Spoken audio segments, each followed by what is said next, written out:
Hey guys, what's going on? Ed the Urban Researcher here. So apologies about not making a video until now. I know I promised you monthly updates, but I'm sorry, I just completely went by. I set up a new channel, didn't think anyone would really respond to the video, and then I checked back the other day and I was like, whoa, like 4,000 views, which is pretty mental. So yeah, I'm going to do the update. Quite a lot has changed in the tank, as you can see. These guys are pretty massive now, so just get a feel of like roughly how big they are. They've really grown, so I'm just going to get into some footage now, having a look at the tank.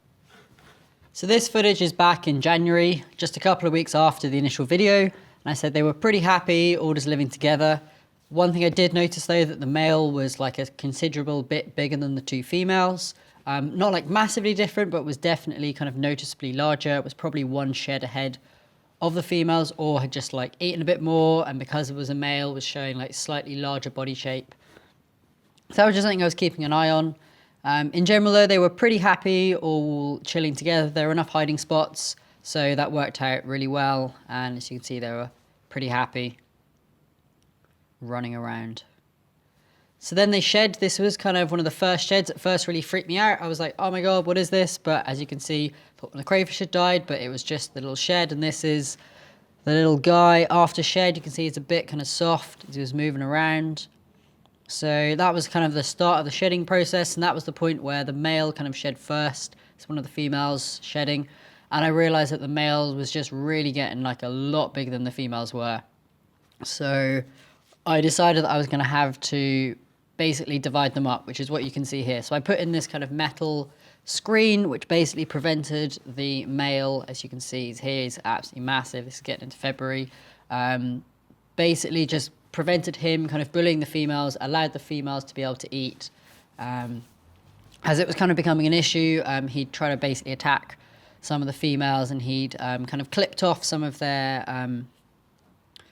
antennae sections. You can see here I've just been feeding them on peas. It's pretty much their main diet. They've been really happy feeding away on the peas. And as well, of course, they eat their own shells. So that's kind of another interesting thing. See here just munching away at his pea, nice and happy. I have fed them on a few sinking tablets as well. I'll put the links in the description to the ones that I've been using for those, but I said mainly I just feed them on peas every single day, and I'm doing really well with that kind of pea diet. As I said, they are omnivorous, but they do like eating vegetables, and the peas seem to be doing really well. Seem extremely happy with eating them. Their growth seems really good.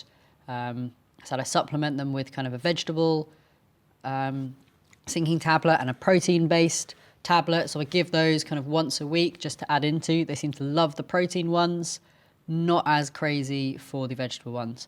And this is an update now. So this is February.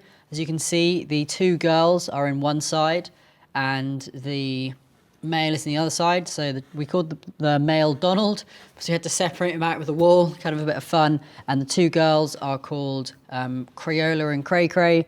Crayola is the one that's hiding underneath the wood, and Cray Cray is the one who's just coming out of the ceramic little hide. So you can see this is Cray Cray. She actually lost one of her claws, but she's gradually been growing it back, and you can see that's the left claw there. And that is Cray Cray coming out of a little hide.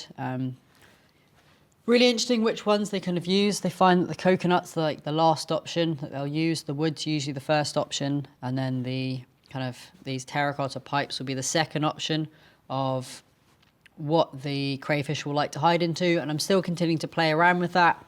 As I said, I haven't used any PVC pipe. I know some people do use it, but I like to kind of give a more naturalistic option. So I've been playing around with these three different options. One thing to look into is that the size of the kind of cover, like the wood here, if it's a very large piece of wood, that whole section will become, you know, one kind of burrow, and therefore a crayfish will be very territorial of that whole burrow section. So it's very important to think about kind of the size of the pieces of wood that you're putting in. As you can see, Donald there, just like chilling out on top of his coconut. He's got extremely big. This guy's nearly about double the size of nearly about double the size of the females. So I've just had to separate them out as he's been pretty aggressive. You can see some leftovers of one of these like green, big kind of vegetable sinking tablets he was eating. sort of lying around in the background. They don't seem that keen on them compared to the other stuff. They kind of just leave it in there and have to vacuum it back out, which is a bit annoying. But really, really amazing. Love his colours. Really amazing to watch. Absolutely, just yeah, really, really awesome pet. Really enjoying having them. Just watching all their legs and everything is just really amazing. And spend hours looking at them. So yeah, that's another look at Crayola there, and once again just looking down at her claws. So you can see that left hand claw is just slightly smaller. She lost that in a fight. It was really unfortunate, which is why I had to separate them. Cool guys, so I hope you enjoyed that video. Please, if you haven't already subscribed, hit that subscribe button and definitely check back. I'm going to be doing updates as I move these guys, as I said, into the new tanks. So I'm going to do updates for that. I'm going to have another update for another aquarium that I have already, but I'm moving into the studio. And also I'm going to be putting out some hydroponic videos and tutorials soon as well. So please definitely check back for those. Alright, it's the Urban Researcher signing out.